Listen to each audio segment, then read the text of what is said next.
روزوں کا مہینہ رمضان کا مہینہ ہے، جس میں قرآن اول نازل ہوا جو لوگوں کا رہنما ہے، اور جس میں ہدایت کی کھلی نشانیاں ہیں، اور جو حق و باطل کو الگ الگ کرنے والا ہے۔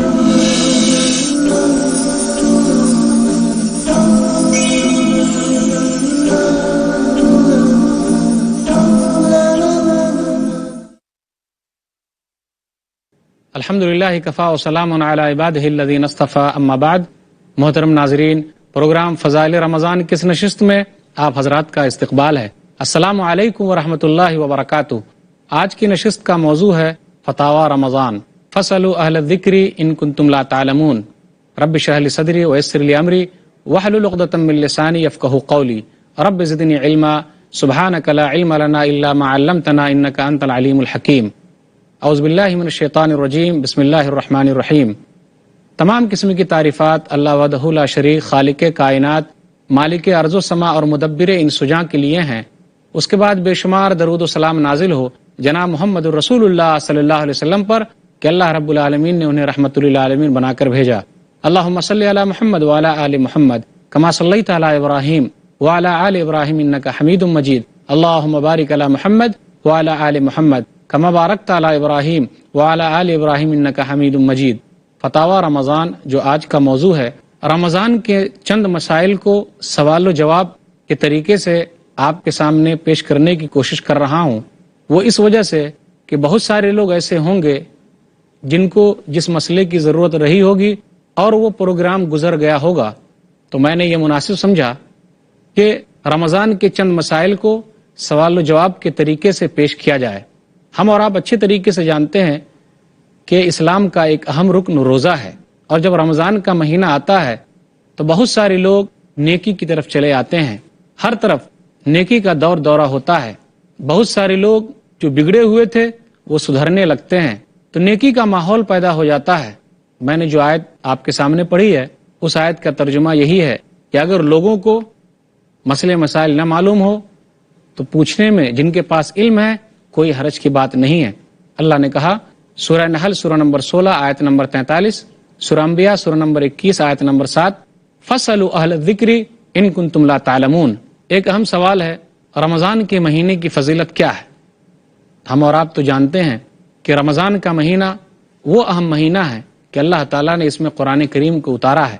رمضان مبارک کے اندر ایک اہم رات ہے جس کو شب قدر کہا جاتا ہے۔ رمضان کا مہینہ اعتکاف کا مہینہ ہے۔ رمضان کا مہینہ قرآن کی تلاوت کا مہینہ ہے۔ رمضان کا مہینہ اپنے اندر صبر کا مادہ پیدا کرنے کا مہینہ ہے۔ رمضان کا مہینہ عمرہ کرنے کا مہینہ ہے۔ گویا کہ رمضان کا مہینہ صدقہ و خیرات اور سخاوت کا مہینہ ہے۔ اس مہینے کی بڑی فضیلت ہے۔ یہی وہ مہینہ ہے جس کے اندر جہنم کے دروازے بند کر دیے جاتے ہیں اور جنت کے دروازے کھول دیے جاتے ہیں۔ اسی مہینے میں شرکس جناتوں کو اور شیطانوں کو جکڑ دیا جاتا ہے، اور اللہ تعالی ہر رات جہنم سے لوگوں کو آزاد کرتا ہے۔ تو اس مہینے کی فضیلت کے تعلق سے یہ چند باتیں ہیں۔ ایک اہم سوال یہ بھی ہے کہ رمضان کا قرآن سے کیا تعلق ہے؟ رمضان کا قرآن سے بہت گہرا تعلق ہے۔ اللہ نے کہا سورہ بقرہ سورہ نمبر 2 آیت نمبر 185، شہر رمضان الذی انزل فیہ القرآن ھدی للناس وبینات من الہدی والفرقان، کہ رمضان کا مہینہ وہ ہے جس میں قرآن کریم اتارا گیا جو لوگوں کے لیے ہدایت ہے، واضح نشانیاں ہیں ہدایت کی، حق اور باطل کے درمیان فرق کرنے والی چیز ہے۔ یہی وجہ ہے کہ نبی صلی اللہ علیہ وسلم ہر رات رمضان کے مہینے میں جبریل امین سے ملاقات کرتے، اور آپ صلی اللہ علیہ وسلم بہت زیادہ صدقہ و خیرات کرتے، اور جبریل امین کو قرآن پڑھ کے سناتے اور قرآن کا دور کرتے۔ صحیح بخاری کتاب الصوم کتاب نمبر 30 حدیث نمبر 1902۔ قرآن کا رمضان سے اتنا اہم لگاؤ ہے کہ گویا کہ یہ رمضان کا مہینہ قرآن کی سالگرہ ہے، اور یہی قرآن ہے جو ہمارے لیے قیامت کے دن سفارش کرنے والا ہے، جو اسی مہینے میں نازل ہوا۔ اسی طرح ایک اہم سوال ہے کہ کیا رمضان کے مہینے میں سنت کا ثواب فرض کے برابر اور ایک فرض کا ثواب 70 فرض کے برابر ملتا ہے؟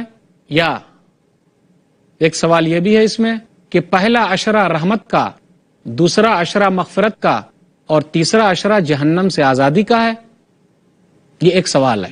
اس کا جواب یہ ہے کہ اس سلسلے کی ایک حدیث ہے سلمان فارسی رضی اللہ تعالیٰ عنہ کی، جو حدیث شعب الایمان بہقی کے اندر موجود ہے، لیکن یہ حدیث سند اور متن دونوں اعتبار سے ضعیف ہے، کمزور ہے۔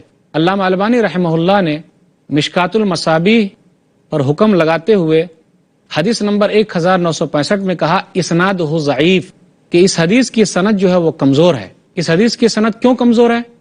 اس لیے کمزور ہے کہ اس حدیث کے اندر ایک راوی ہے جس کا نام ہے ایاس۔ حافظ ابن حجر رحمہ اللہ اپنی کتاب لسان المیزان میں لکھتے ہیں، ترجمہ نمبر 1467، عقیلی کا قول نقل کرتے ہیں، کہتے ہیں کہ وہ آدمی مجہول ہے، اس آدمی کے بارے میں کچھ عطا پتہ نہیں ہے، وہ حدیث ہو غیر محفوظ، اور اس آدمی سے جو حدیث روایت کی گئی ہے وہ حدیث محفوظ بھی نہیں ہے۔ تو سند کے اعتبار سے یہ حدیث کمزور ہے، صحیح نہیں ہے، اور متن کے اعتبار سے بھی دیکھا جائے، اس کے معنی کے اعتبار سے بھی دیکھا جائے تو یہ حدیث صحیح نہیں ہے۔ ہاں، زیادہ سے زیادہ ہم یہ کہہ سکتے ہیں کہ اس مہینے میں نیکی کی اہمیت زیادہ ہے، لیکن کیا یہ کہنا کہ ایک سنت کا ثواب فرض کے برابر اور فرض کا ثواب 70 فرض کے برابر ملتا ہے تو یہ صحیح نہیں۔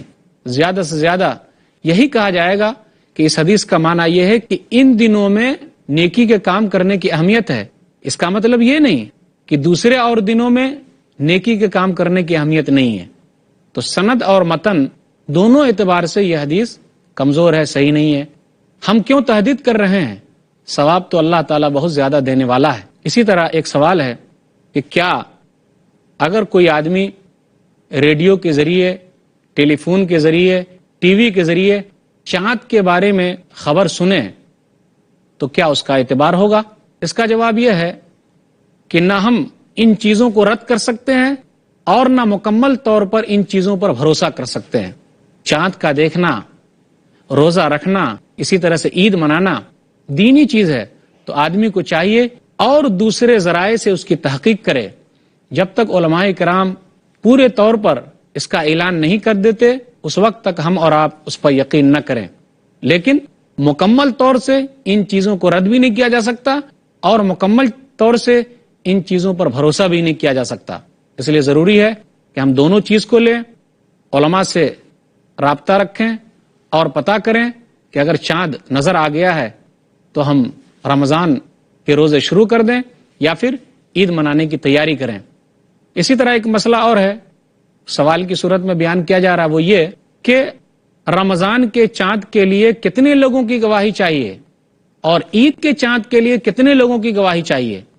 اس کا جواب یہ ہے کہ رمضان کے چاند کے لیے، روزہ رکھنے کے لیے ایک آدمی کی گواہی کافی ہے اور عید کے لیے 2 آدمی کی گواہی ہونی چاہیے۔ سنن ابی داؤد کتاب الصیام کتاب نمبر 14 حدیث نمبر 2342۔ عبداللہ بن عمر رضی اللہ تعالیٰ عنہ کہتے ہیں، ترى الناس الهلال فاخبرت رسول اللہ صلی اللہ علیہ وسلم انی رأیتہ فصامہ وامر الناس بصیامہ، کہ لوگ ایک دوسرے کو رمضان کا چاند دکھا رہے تھے تو میں نے کہا اے اللہ کے رسول صلی اللہ علیہ وسلم، میں نے بھی چاند دیکھا ہے۔ تو رسول اللہ صلی اللہ علیہ وسلم نے روزہ رکھا اور لوگوں کو روزہ رکھنے کا حکم دیا۔ اسی طریقے سے عید کے چاند کے لیے 2 آدمی کی گواہی ہونی چاہیے۔ سنن ابی داؤد کتاب الصیام کتاب نمبر 14 حدیث نمبر 2339۔ ربی بن حراش کہتے ہیں ایک صحابی کے حوالے سے کہ اس صحابی نے کہا رضی اللہ تعالیٰ عنہ، اختلف الناس فی آخر یوم من رمضان فقدم اعرابیان فشہد عند النبی صلی اللہ علیہ وسلم باللہ فحل الہلال امس عشیہ فامر الناس ان یفطروا وان یغدوا الی مصلاہم۔ اس کا ترجمہ یہ ہے کہ لوگوں نے رمضان کے اخیر میں چاند کے سلسلے میں اختلاف کیا تو 2 دیہاتی نبی صلی اللہ علیہ وسلم کے پاس آئے اور قسم کھا کر کہا اللہ کے رسول، ہم دونوں نے کل چاند دیکھا ہے۔ تو رسول اللہ صلی اللہ علیہ وسلم نے لوگوں کو افطار کرنے کا حکم دیا، روزہ نہ رکھنے کا حکم دیا اور لوگوں کو حکم دیا کہ وہ عید منانے کے لیے جائیں۔ تو اس سے پتا چلا کہ رمضان کے لیے 1 آدمی کی گواہی اور عید منانے کے لیے 2 آدمی کی گواہی ہونی چاہیے۔ ایک اہم سوال ہے کہ کیا پوری دنیا کا ایک چاند نہیں ہو سکتا تاکہ اتحاد و اتفاق برقرار رہے؟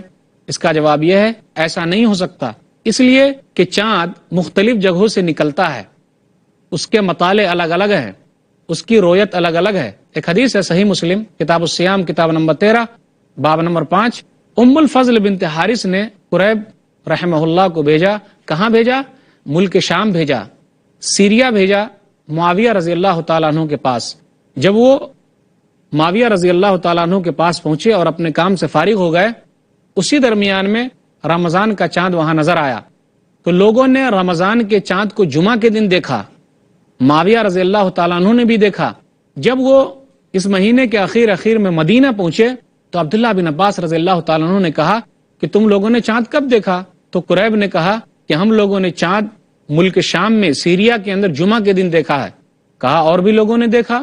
کہا معاویہ رضی اللہ تعالیٰ عنہ نے بھی دیکھا ہے، جو ملک شام کے امیر ہیں، انہوں نے بھی روزہ رکھا، لوگوں نے بھی روزہ رکھا۔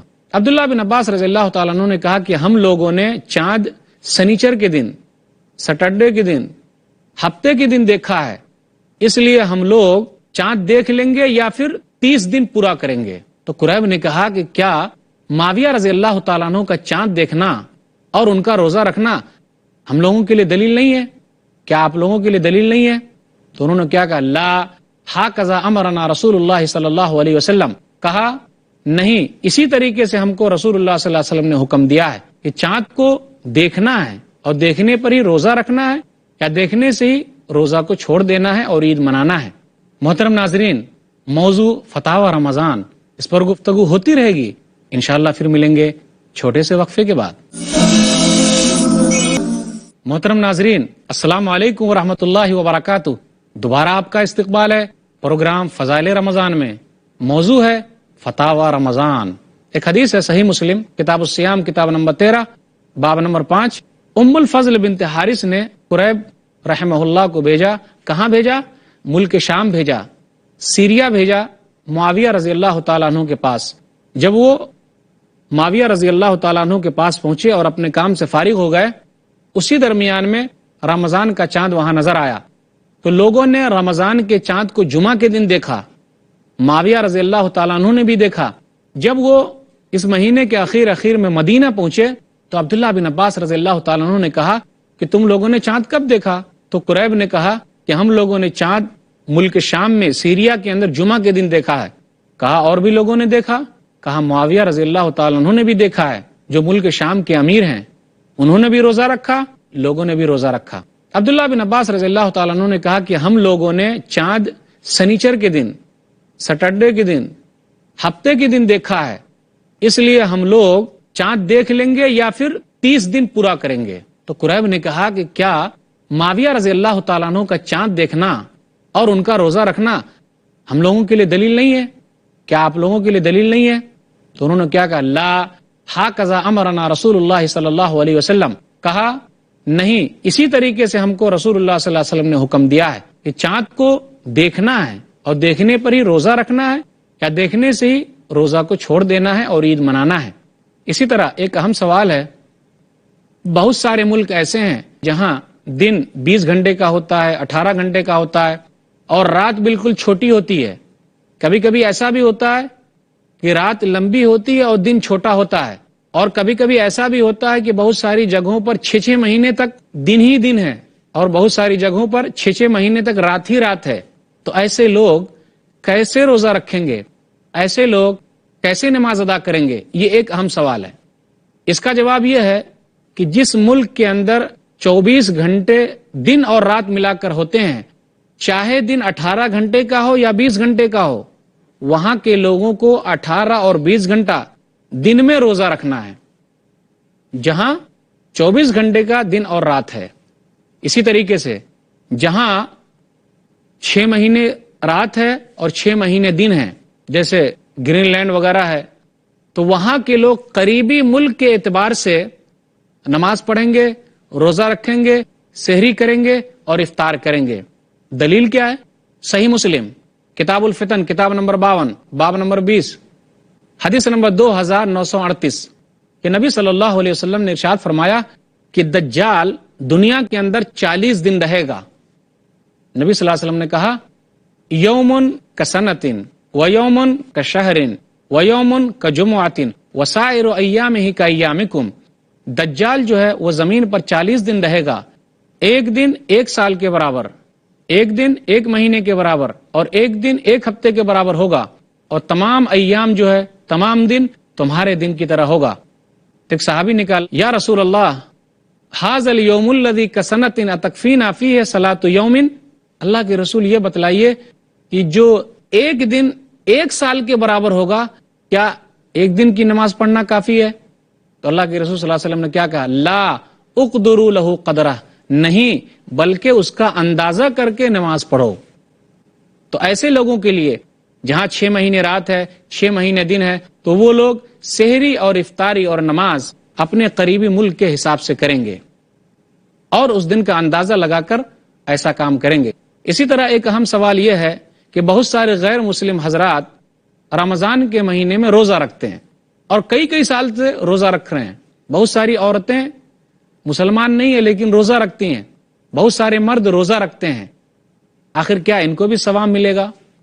ان کے روزے کا کیا حکم ہے؟ اس کا جواب یہ ہے کہ عبادت قبول ہونے کے لیے ایمان شرط ہے. تو ہمارے اور آپ کے لیے ضروری ہے کہ ان لوگوں کو اسلام کی دعوت دیں، اسلام کی طرف بلائیں. اگر وہ لوگ مسلمان نہیں ہوتے ہیں، اسلام قبول نہیں کرتے ہیں، تو ان نیک کاموں کا ان کو کچھ فائدہ ہونے والا نہیں ہے، کیونکہ اللہ کے نزدیک اگر کوئی دین پسندیدہ ہے تو وہ دین اسلام ہے. اللہ تعالیٰ کہتا ہے سورہ آل عمران سورہ نمبر 3 آیت نمبر 19، ان الدین عند اللہ الاسلام، اللہ کے نزدیک محبوب دین دین اسلام ہے. سورہ آل عمران سورہ نمبر 3 آیت نمبر 85، وَمَن يَبْتَغِ غَيْرَ الْإِسْلَامِ دِينًا فَلَن يُقْبَلَ مِنْهُ وَهُوَ فِي الْآخِرَةِ مِنَ الْخَاسِرِينَ. اور جو اسلام کے علاوہ کسی اور دین کو پسند کرے گا تو اس سے قبول نہیں کیا جائے گا اور وہ آخرت میں گھاٹے میں ہے. تو ایسے لوگوں کو حکمت کے ساتھ اسلام کی دعوت دے. اگر وہ اسلام قبول کر لیتے ہیں تو ان نیک کاموں کا ثواب انشاءاللہ انہیں ضرور ملے گا جو اسلام سے پہلے رکھے ہوئے ہیں. اس لیے ہم اور آپ ان کے لیے دعا بھی کریں کہ اللہ تعالیٰ انہیں اسلام کی توفیق دے. اسی طرح ایک اہم سوال ہے کہ بچے لوگ جو روزہ رکھتے ہیں اس کا فائدہ کیا ان کے ماں باپ کو بھی ہو سکتا ہے؟ اس کا جواب یہ ہے کہ بچے کے اوپر روزہ فرض نہیں ہے، لیکن اگر وہ لوگ روزہ رکھتے ہیں تو اس کا ثواب ان کو بھی ملے گا اور ان کے ماں باپ کو بھی ملے گا. آپ یاد کیجئے عمر رضی اللہ تعالیٰ عنہ کے اس قول کو کہ وہ ایک شرابی کو ڈانٹتے ہوئے یہ کہہ رہے تھے. صحیح بخاری کتاب الصوم کتاب نمبر 30 باب نمبر 47 باب صوم الصبیان، ویلک وصبیاننا صیام فضربہ، کہا تیرے لیے ہلاکت و بربادی ہو، ہمارے چھوٹے چھوٹے بچے روزہ رکھے ہوئے، فضربہ تو اس کو مارا. تو چھوٹے چھوٹے بچے کو ابھارنا چاہیے تاکہ وہ بچپن ہی سے روزہ رکھنے کے عادی ہو جائیں. اسی طرح ایک اہم سوال یہ ہے کہ کیا فرض روزہ رکھنے کے لیے بیوی کے لیے ضروری ہے کہ وہ اپنے شوہر سے اجازت حاصل کرے؟ اس کا جواب یہ ہے کہ نہیں، فرض روزہ رکھنے کے لیے اسے شوہر سے اجازت لینے کی ضرورت نہیں ہے. ہاں نفلی روزہ رکھنے کے لیے اجازت لینے کی ضرورت ہے. صحیح بخاری کتاب النکاح کتاب نمبر 67 حدیث نمبر 5192، لا تصوم المرأة وبالها شاہد الا باذنہ، کہ عورت روزہ نہ رکھے کب؟ جب اس کا شوہر حاضر رہے، ہاں اس کی اجازت کے ساتھ. جب وہ اجازت دے تو وہ روزہ رکھے. تو یہ نفلی روزے کی بات ہو رہی ہے، رمضان کے فرض روزے کی بات نہیں ہے اس حدیث کے اندر. اس لیے جو لوگ شک پیدا کرنا چاہ رہے ہیں ان کا پیدا کرنا صحیح نہیں ہے. اسی طرح ایک اہم سوال ہے کہ بہت سارے لوگ رمضان کے دنوں میں گرمی کے موسم میں گرم جگہ پر روزہ رکھے ہوئے ہیں اور کام کرتے ہیں. مثال کے طور پر آگ کی بھٹی کے پاس کام کر رہے ہیں، تو کیا ان لوگوں کے لیے کوئی گنجائش ہے؟ جواب اس کا یہ ہے کہ ایسے لوگوں کو چاہیے کہ رمضان کے دنوں میں چھٹی کر لیں، یا ایسے لوگوں کو چاہیے کہ رمضان کے دنوں میں کوئی اور کام کریں. اس کے باوجود بھی اگر کوئی کام نہیں ملتا تو ایسے لوگوں کے لیے ہے کہ وہ بعد میں روزہ پورا کرے. جو روزہ اس کا قضا ہو جائے گا، چھوٹ جائے گا، بعد میں پورا کرے. لیکن ایسا بھی نہیں ہو سکتا کیونکہ سال بھر تو ان کو وہی کام کرنا ہے اور اسی کام میں لگے رہنا ہے. تو کچھ علماء کی رائے یہ ہے، تمام علماء کی رائے نہیں، کچھ علماء کی رائے یہ ہے کہ اس کے بدلے وہ ایک مسکین کو کھانا کھلا دے. مگر اس سے ہوگا کیا کہ ہم چور دروازے کو کھول سکتے ہیں اس کو بند کرنا چاہیے۔ اگر آدمی کو رمضان کے دنوں میں سخت محنت کرنی پڑتی ہے تو اسے چاہیے کہ اس دنوں چھٹی لے لے، سال بھر میں رمضان کے دنوں میں چھٹی کر لے تاکہ وہ روزہ رکھ سکے۔ اسی طرح ایک اہم سوال ہے روزے کے تعلق سے کہ نیت کب کیا جائے۔ روزے میں نیت رات ہی میں کرنی چاہیے، فرض روزے کی نیت رات ہی میں ہونی چاہیے۔